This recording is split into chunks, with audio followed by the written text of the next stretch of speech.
Bergerak,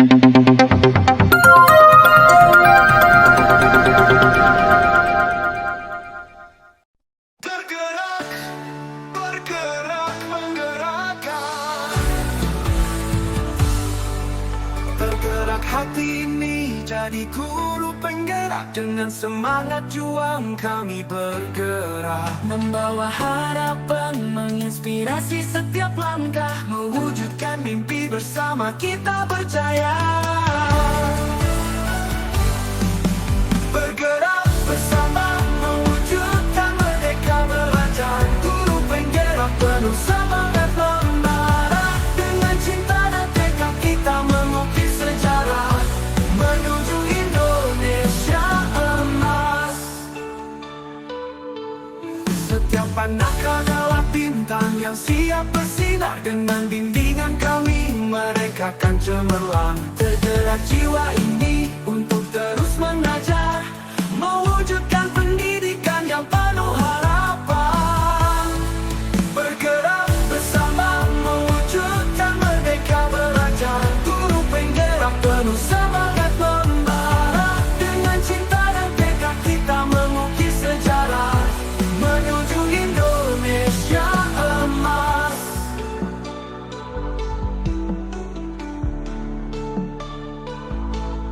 Dengan inovasi dan dedikasi kita takkan berhenti, menggerak langkah demi langkah menuju visi. Guru penggerak di garda terdepan, bersama kita meraih impian. Bergerak bersama, mewujudkan merdeka belajar. Guru penggerak penuh semangat membara. Dengan cinta dan tekad kita mengukir sejarah, menuju Indonesia emas.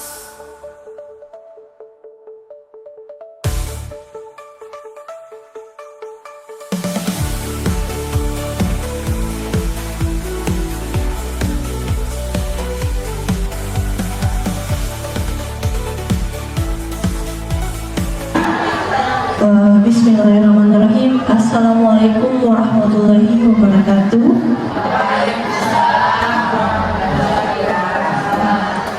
Salam sehat dan bahagia ibu guru hebat yang ada di sini. Puji syukur kita panjatkan kehadirat Tuhan Yang Maha Esa atas berkat dan rahmatnya, sehingga kita dapat berkumpul lagi di tempat ini dalam keadaan sehat walafiat. Terima kasih banyak yang sebesar-besarnya atas kehadiran ibu kepala sekolah dan teman-teman rekan-rekan guru yang saya banggakan, yang senantiasa selalu mensupport kegiatan pendidikan guru penggerak yang saya lakukan saat ini. Dan kita semua di sini merupakan kebanggaan dalam mewujudkan keberhasilan kegiatan ini. Tak banyak kata, kita mulai kegiatan ini dengan Bismillahirrahmanirrahim. Baik, adapun kegiatan diseminasi hari ini adalah penerapan pengalaman budaya positif. Selamat datang Bapak Guru hebat. Mari belajar bersama, berkolaborasi, saling mendukung demi mewujudkan disiplin positif di sekolah kita ini.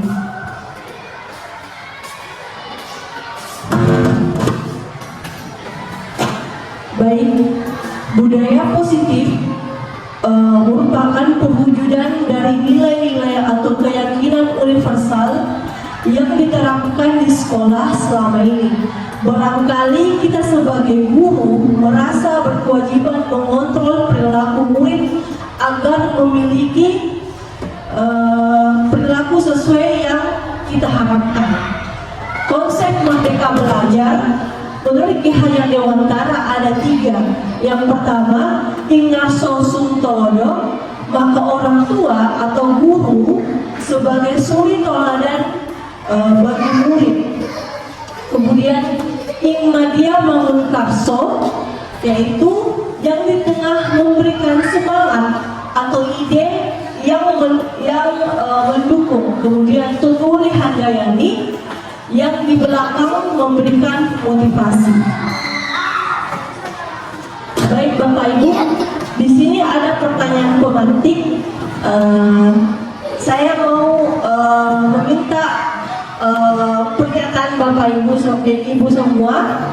Hukuman dapat mendisiplinkan murid, setuju atau tidak setuju?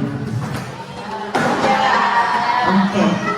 Kemudian pemberian hukuman dengan hal positif seperti membaca atau membersihkan halaman sekolah dapat meningkatkan disiplin anak. Setuju atau tidak setuju? Setuju. Kemudian pemberi penghargaan dapat meningkatkan motivasi belajar anak. Oke, terima kasih. Nah, pada konsep utama budaya positif di sini ada 7. Yang pertama, perubahan paradigma belajar. Kemudian disiplin positif. Yang ketiga, kebutuhan dasar manusia. Yang keempat, motivasi perilaku kerja. Kemudian posisi kontrol guru. Dan yang keenam, keyakinan kelas serta segitiga restitusi. Nah, pada pembelajaran dengan paradigma baru di sini, pembelajaran yang dirancang berdasarkan prinsip pembelajaran berdiferensiasi, sehingga murid belajar sesuai kebutuhan berdasarkan tahap perkembangan sesuai teori psikologi modern untuk mewujudkan profil pelajar Pancasila.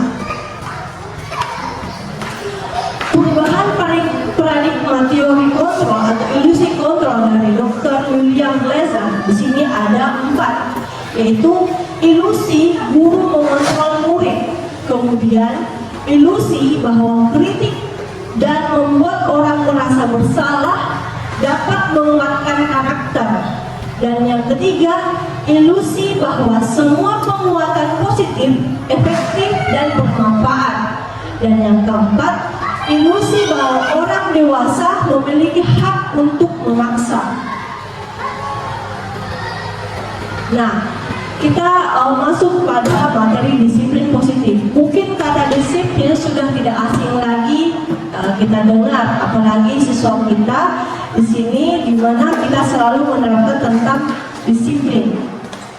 Nah, disiplin adalah kemampuan memerintah diri sendiri dalam mengontrol dan menguasai diri untuk memilih tindakan yang mengacu pada nilai-nilai yang kita hargai dengan penuh tanggung jawab tanpa perintah orang lain.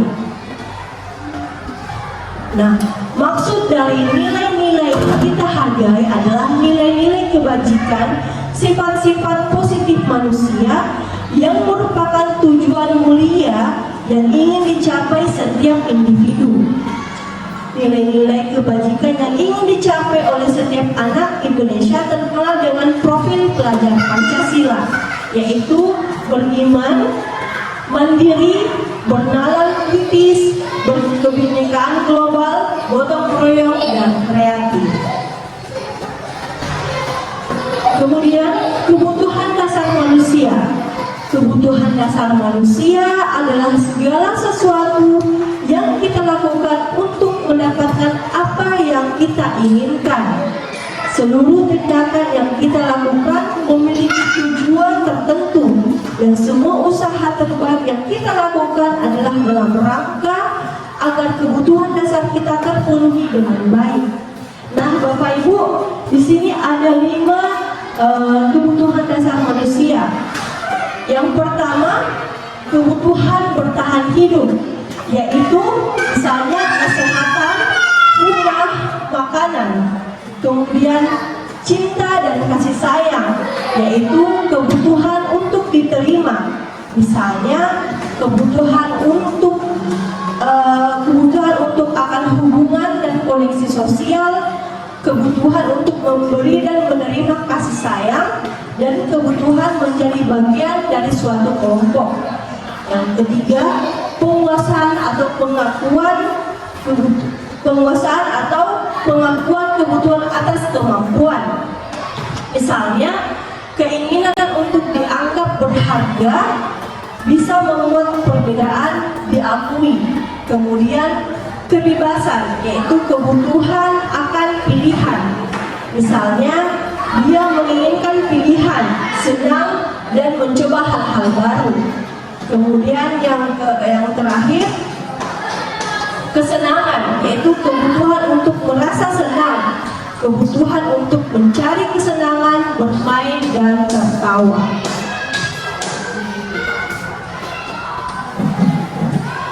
Baik Bapak Ibu, di sini ada kasus, yaitu kasus yang terjadi pada Ibu Lia, guru kelas 6 di SD Permai, yaitu sedang bingung menghadapi pula salah satu murid di kelas bernama Agus.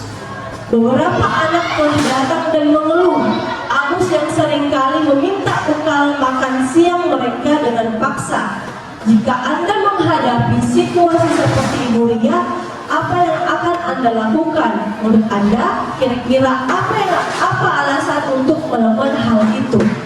Nah, mungkin kasus-kasus seperti ini mungkin sering kita temui di kelas kita, mungkin dalam kasus yang berbeda. Nah, di sini pada kasus Ibu Lia, dalam konteks penerapan disiplin positif, Ibu Lia sebaiknya mencari tahu alasan Agus melakukan tindakan tersebut agar mengetahui kebutuhan mana yang sedang berusaha ia penuhi. Nah, yang pertama, apabila jawaban Agus karena ia lapar dan orang tuanya tidak membawakannya bekal makan siang, maka kebutuhannya adalah bertahan hidup. Yang kedua, apabila jawaban Agus senang karena ia senang temannya jadi memperhatikan dia, maka kebutuhannya adalah cinta dan kasih sayang atau kebutuhan untuk diterima. Kemudian yang ketiga, apabila jawaban Agus adalah dia merasa hebat karena teman jadi takut dan menuruti keinginannya, kebutuhan yang dipenuhi oleh Agus adalah penguasaan atau pengakuan dan kemampuan. Dan yang keempat, apabila jawaban Agus karena dia merasa bosan dengan bekal yang dibawa ibunya karena selalu membawa bekal yang sama, kebutuhan yang diperoleh oleh Agus adalah kebebasan atau akan pilihan.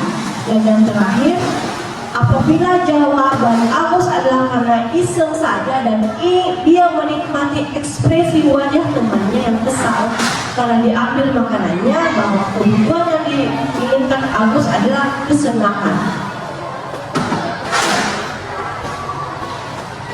Baik, sekarang kita masuk ke teori motivasi perilaku manusia, yang dimana menurut Dian Gosen ada 3 motivasi perilaku manusia.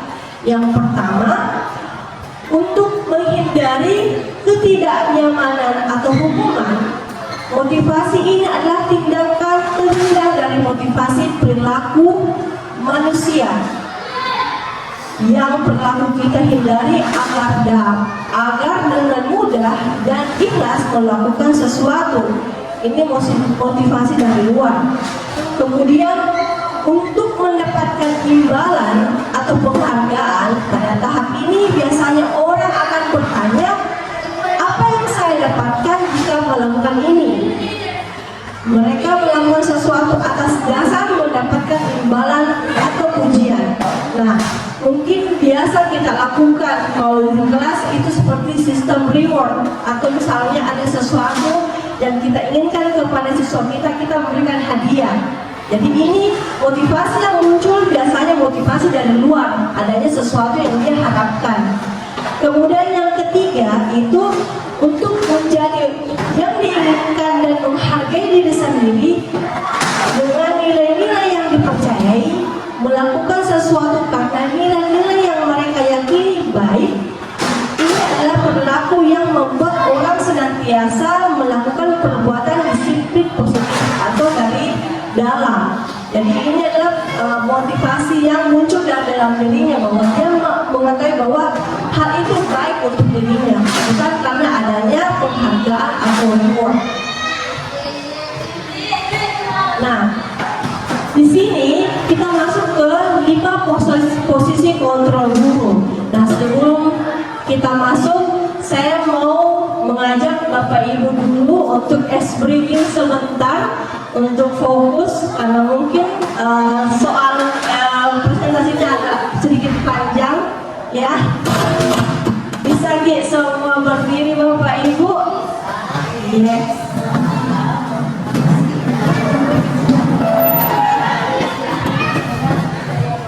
Jadi explaining-nya seperti ini. Tepuk. Kalau saya bilang tepuk 1, bilang yes. Tepuk 2, oke. Tepuk 3, semangat ya. Tepuk 4, konsentrasi. Tepuk 5, siap. Bisa Bapak Ibu? Ya. Oke. Baik.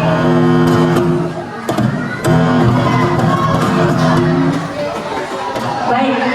Tepuk 1. Tepuk 1. Tepuk 1. Tepuk 2. Tepuk 3.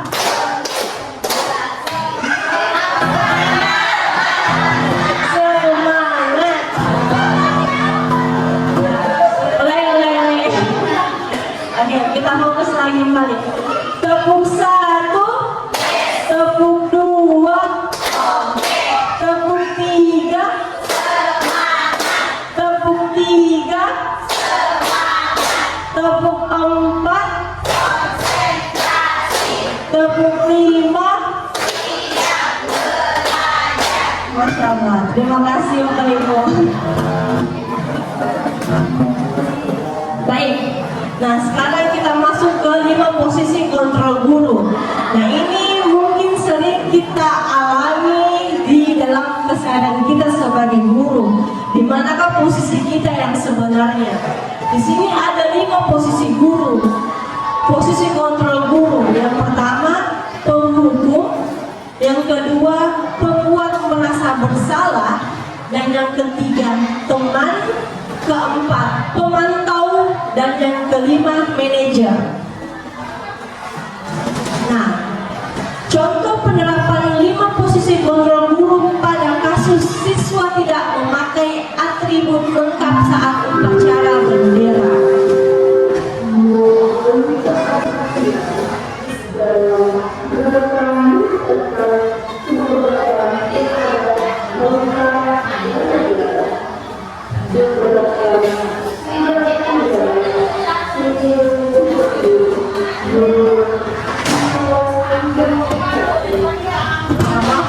Kita tidak bisa.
yang ada di depan tadi, Bu.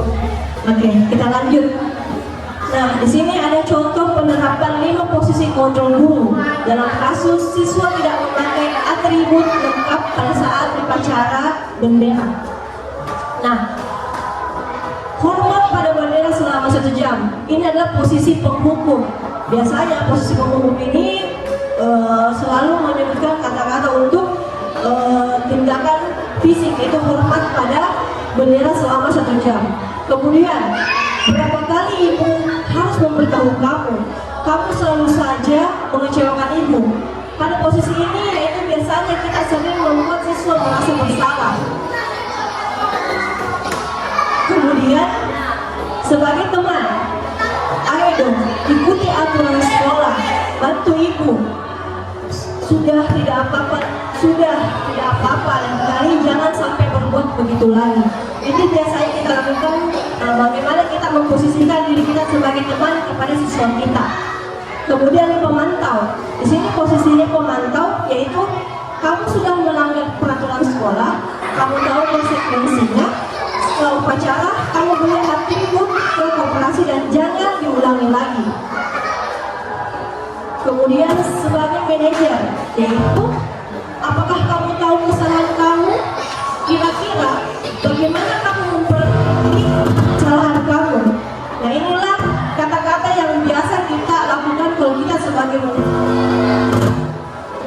Dan yang diharapkan untuk Bapak Ibu guru, kita bisa menerapkan posisi kontrol kita sebagai manajer untuk siswa kita. Nah, di sini dari yang tadi saya sampaikan, saya mau mengajak Bapak Ibu semua, posisi kontrol apakah ini? Misalnya saya kecewa sekali dengan kamu, kira-kira ini masuk posisi kontrol apa? Ya, manajer atau pembuat rasa bersalah? Oke, membuat rasa bersalah. Kemudian, apa rencanamu untuk menyelesaikan masalah ini? Manajer, oke. Kemudian, ayolah lakukan dari Bapak Ibu. Oke. Kemudian, kamu tidak akan mendapatkan nilai jika tidak mengerjakan tugas. Apa kira-kira Bapak Ibu? Penghukum. Ya, Masya Allah. Artinya Bapak Ibu sudah paham tentang 5 posisi kontrol. Semoga ini juga bisa kita terapkan di kelas kita, bagaimana kita menjadi manajer untuk siswa kita. Kemudian keyakinan kelas.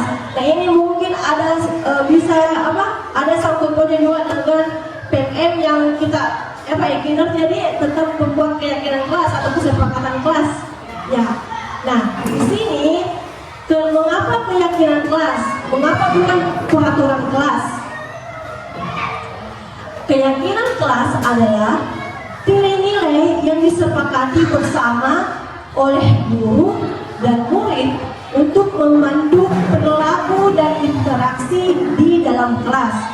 Keyakinan kelas ini akan membuat murid-murid untuk mengembangkan disiplin diri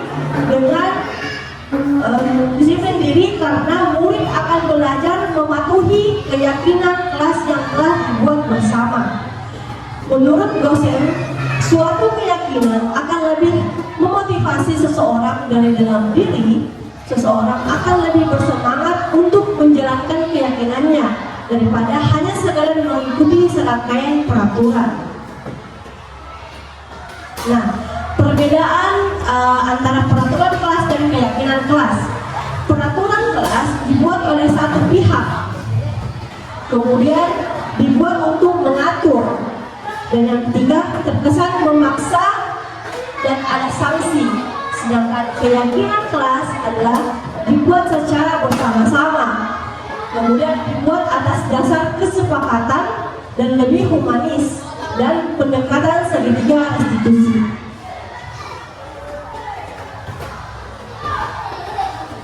Nah, inilah contoh tentang peraturan kelas dan keyakinan kelas. Bapak Ibu bisa perhatikan di sini pada peraturan kelas selalu kembalikan buku ke tempatnya. Sedangkan keyakinan kelas di sini kita menyantumkan nilai kebajikan apa yang ada di dalamnya, contohnya tanggung jawab. Kemudian yang kedua, dilarang mengganggu orang lain. Mungkin kebanyakan dari peraturan itu perkataan negatif, atau dilarang, tidak boleh, atau sesuatu yang konotasinya negatif. Jadi di sini misalnya dilarang mengganggu orang lain, mungkin bisa kita ubah menjadi menghormati orang lain dan diri sendiri. Kemudian di sini juga ada yang kata dilarang melakukan kekerasan. Mungkin bisa kita ubah menjadi keselamatan, menghormati orang lain. Kemudian ini ada yang kata dilarang menggunakan narkoba, artinya kesehatan. Kemudian jadi pada keyakinan kelas ini ada nilai-nilai kebajikan. Begitu kan kata misalnya dilarang, tidak boleh. Jadi peraturan kelas kita ubah ke dalam konotasi positif. Nah, ini salah satu kegiatan pembuatan keyakinan kelas yang saya lakukan di kelas 72 kemarin, yaitu di mana saya melibatkan anak-anak dalam membuat peraturan kelas. Jadi anak-anak saya meminta kepada mereka untuk menuliskan peraturan kelas apa yang ia mau sepakati. Dengan itu nanti mereka bisa menempelkan di papan tulis. Nah, sini keyakinan kelas bersifat lebih abstrak daripada peraturan yang lebih rinci dan konkret. Keyakinan kelas berupa pernyataan universal. Kemudian pernyataan keyakinan kelas dibuat dalam bentuk positif. Kemudian keyakinan kelas hendaknya tidak terlalu banyak sehingga mudah diingat dan dipahami. Kemudian keyakinan kelas sebaiknya sesuatu yang dapat diterapkan di lingkungan tersebut. Kemudian semua warga ikut serta berkontribusi dalam membuat keyakinan kelas lewat kegiatan curah pendapat. Kemudian bersedia meninjau kembali keyakinan kelas dari waktu ke waktu. Jadi keyakinan kelas kemarin yang dibuat oleh kelas 73 itu mereka berkontribusi bagaimana mereka mengeluarkan pendapat tentang keyakinan kelas yang mau dia sepakati bersama teman-temannya. Nanti tugas saya itu mengubah kata negatif tadi menjadi kata positif, yaitu menerapkan nilai-nilai kebajikan yang ada dalam peraturan kelas tersebut.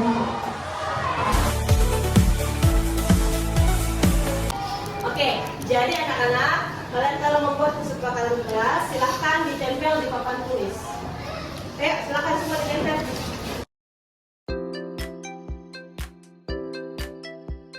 Setiap siswa masing-masing menempelkan kesepakatan kelas yang telah dibuat.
Lalu menyebutkan beberapa hasil yang akan disepakati bersama.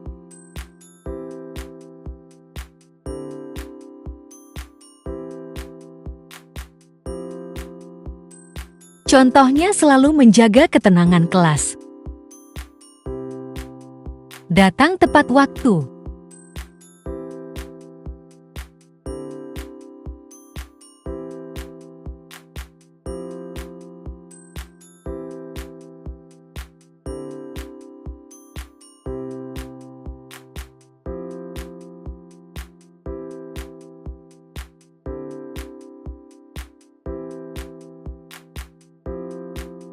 Hasil yang disepakati akan ditulis menjadi kesepakatan kelas.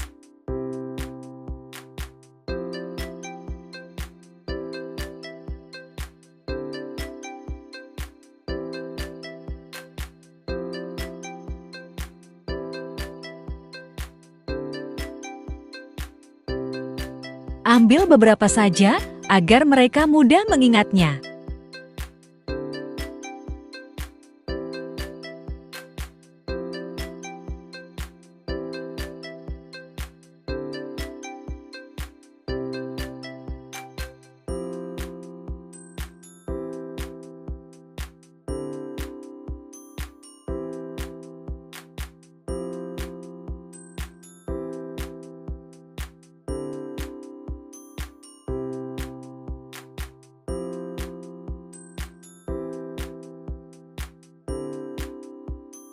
Setelah itu, pertanyaan keyakinan kelas akan dibuat dalam bentuk positif.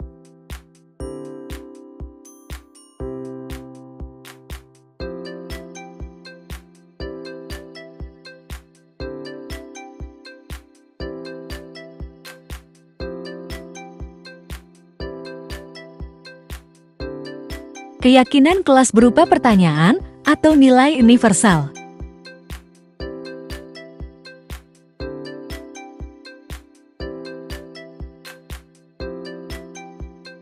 Hindari penggunaan kata, dilarang, dan jangan.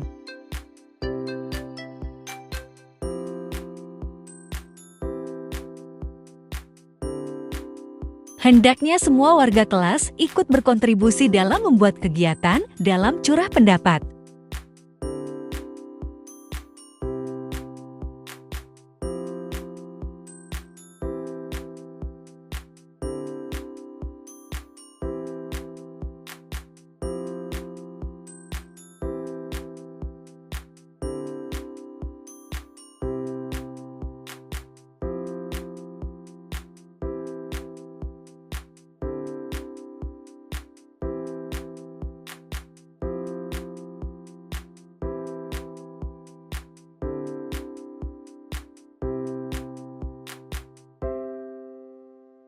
Hasil yang kita dapat akan kita sepakati dan menjadi keyakinan kelas kita, dan akan meninjau dari waktu ke waktu. Nah, baik, kita masuk ke segitiga restitusi. Nah, segitiga restitusi adalah suatu proses dialog yang dijalankan oleh guru agar dapat menghasilkan murid yang mandiri dan bertanggung jawab. Melalui segitiga restitusi, guru dapat membantu murid menjadi lebih memiliki tujuan disiplin positif serta memulihkan dirinya setelah berbuat salah. Kemudian membantu murid untuk jujur pada diri sendiri dan mengevaluasi dampak dari kesalahan yang dilakukan.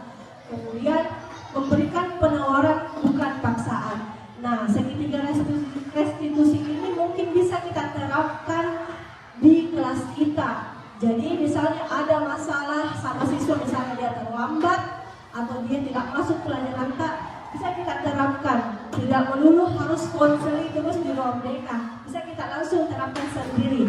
Nah, di sini saya akan memberikan beberapa pernyataan atau pola bahasa pada segitiga restitusi.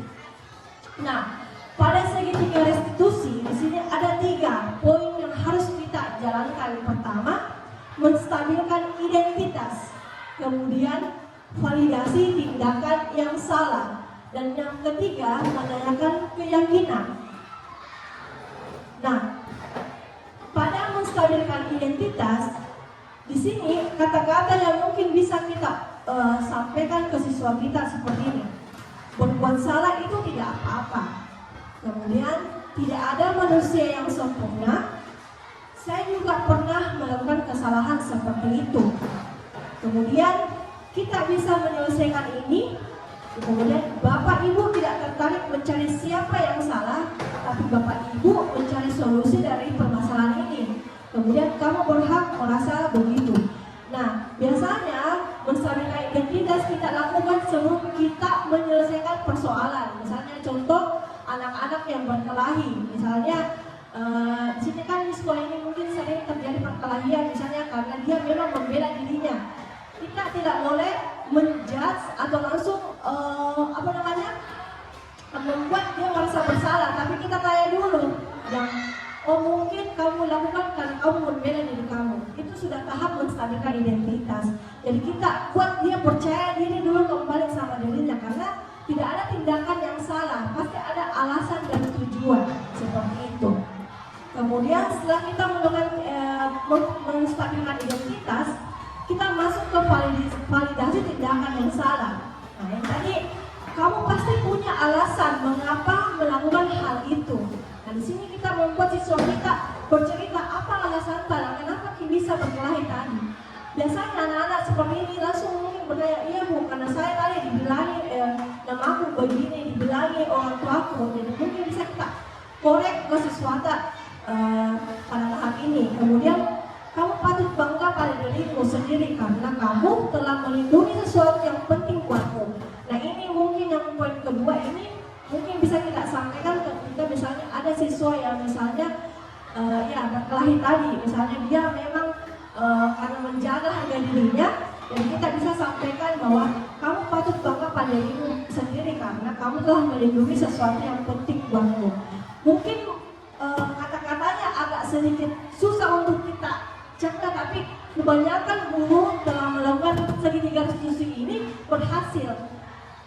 Ya, kalau saya secara pribadi, BK itu agak susah menelaah sebenarnya, tapi setelah saya pelajari ternyata saya terapkan di siswa kemarin, alhamdulillah lebih mudah melakukan segitiga restitusi daripada proses konseling yang teramat panjang itu. Kemudian menanyakan keyakinan, yaitu yang konotasi bahasanya apa nilai-nilai yang kita telah sepakati. Nah, ini tadi karena kita telah membuat kesepakatan kelas, jadi kita tanyakan kembali apa nilai-nilai yang kita sepakati. Misalnya ada siswa anak wanita yang misalnya mengganggu temannya, mungkin kita tanya apa nilai-nilai yang kita sepakati supaya dia melihat kembali, oh kita kemarin membuat perjanjian, kita harus disiplin, kita harus bertanggung jawab, kita harus saling menyayangi. Itulah nanti kita ungkapkan lagi kepada siswa kita. Kemudian apa bayangan kita tentang kelas yang ideal? Kita tanya bagaimana sebenarnya kelas yang kita harapkan? Apa bayangan tentang kelas impian kita? Kemudian kamu mau jadi orang yang seperti apa? Misalnya kita tanya, sebenarnya kita mau jadi yang bagaimana, menjadi anak bagaimana? Pasti anak-anak tersebut akan mengungkapkan diri. Sebenarnya saya mau jadi anak yang baik, saya seperti ini. Jadi proses dalam segitiga restitusi ini bisa mengungkapkan masalah siswa lebih mendalam. Jadi mungkin bisa nanti kita terapkan di siswa secara langsung.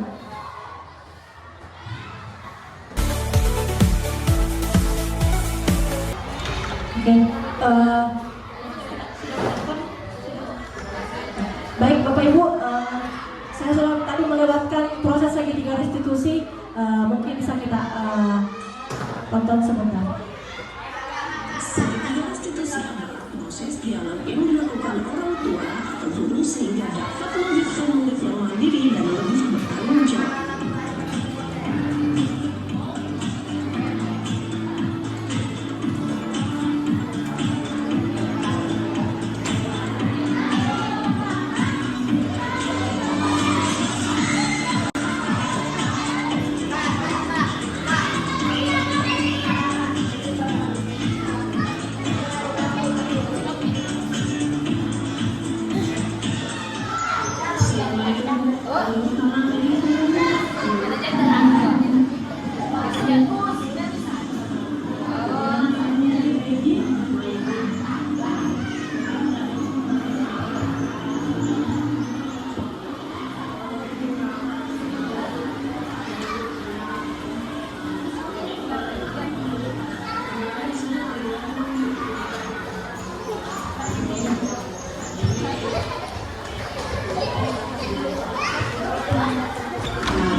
tahap terakhir yaitu refleksi. Bagaimana perasaan Bapak Ibu dengan kegiatan ini? Ada yang bisa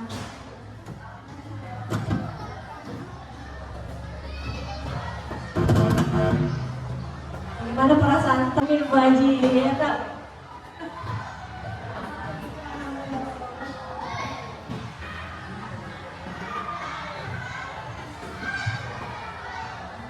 Bismillahirrahmanirrahim. Assalamualaikum warahmatullahi wabarakatuh.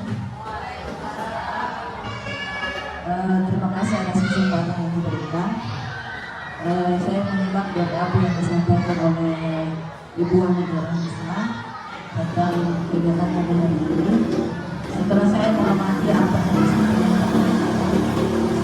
saya bisa membedakan antara keyakinan keras dengan keterangan keras. Ternyata perbedaannya seperti itu.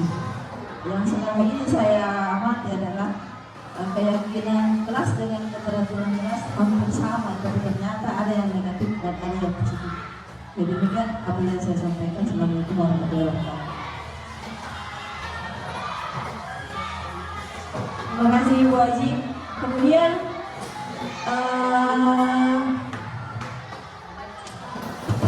ada lagi yang bisa Bapak Ibu lagi? Oke, Mbak Jerima.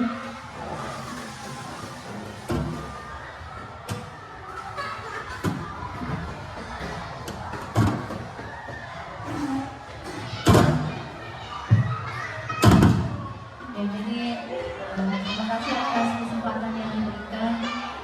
Setelah mengikuti materi pembahasan ini, saya jadi paham bahwa sangat penting untuk kita seorang guru membuat keyakinan dalam kelas. Nah, ini barangkali yang banyak kita lupakan selama ini, termasuk saya pribadi. Jadi melalui ini terjadi refleksi buat saya untuk bisa juga nanti menerapkan di kelas saya. Karena yang selama ini kami buat itu adalah kesepakatan kelas, kesepakatan kelas, dan di situ masih banyak terdapat kalimat-kalimat yang agak negatif yang harusnya perlu diubah menjadi kalimat-kalimat positif. Jadi sebuah ilmu yang sangat bermanfaat buat kita yang selama ini belum menerapkan itu, belum berbuat seperti itu, belum membuat keyakinan dalam kelas. Jadi saya kira seperti itu refleksi dari saya. Terima kasih. Assalamualaikum warahmatullahi wabarakatuh.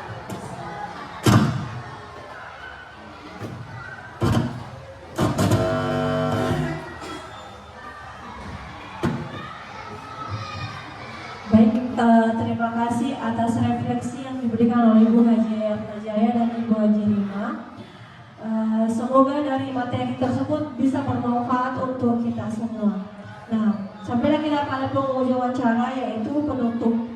Itu dalam penerapan program disiplin positif, hendaknya guru memiliki standar kepribadian profesional dan sosial yang baik, di mana guru mampu merefleksikan dirinya dalam posisi kontrol saat ini. Bagaimana berjalan dirinya sebagai amok atau manajer yang menuntut murid-muridnya menjadi insan yang mandiri, merdeka, dan bertanggung jawab. Baik, itulah tadi diseminasi atau pembahasan budaya positif yang saya sampaikan. Semoga bermanfaat untuk Bapak Ibu semua. Sekian, wabillahi taufiq wal hidayah. Wassalamualaikum warahmatullahi wabarakatuh.